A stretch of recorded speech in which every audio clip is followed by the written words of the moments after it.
Sandali lang, panoorin mo muna ang aking mini vlog.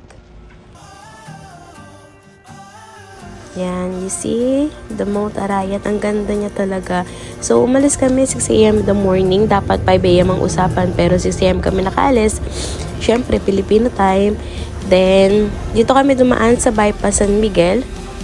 Since, ito yung pinakamalapit, I think. So, hindi ko na na-videohan yung mula pag-alis sa bahay. So, thank you kay Lord dahil, iningatan at inalagaan niya kami during our trip. So, yan. So, we come. Nasa Candaba, Pampanga na kami. I think, wala akong kasiguruduhan sa lugar eh. Pero, siguro Candaba, Pampanga to. Then, after that, welcome to Malaus Kapu, Arayat. So, sorry. Hindi ko alam. So, yan.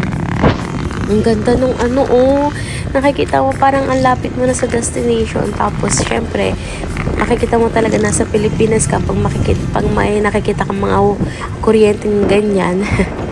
Yan, papalapit na talaga kami sa destination namin. So, dyan, makikita dyan ang daming mais. Yan, oops, teka lang, padaan po. Kami naman po.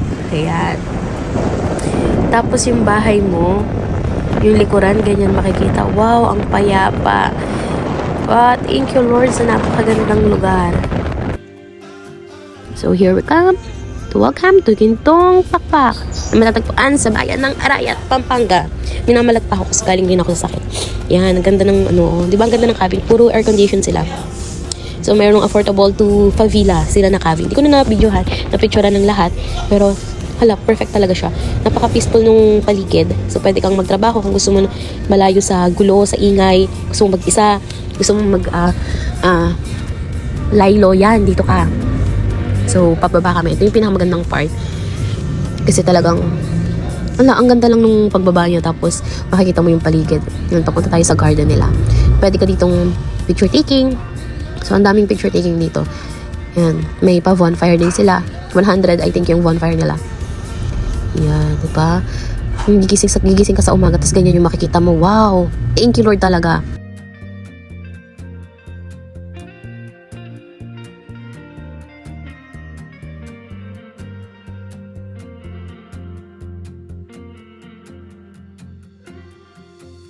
Yan na nga.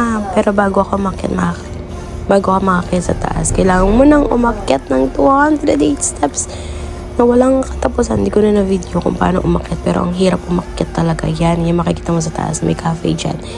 Yan, ang ganda. So, for the next part, ito yung some of pictures na nakuha namin on the Gintong Pakpak, Barangay Baliti, Arayat, Pampanga.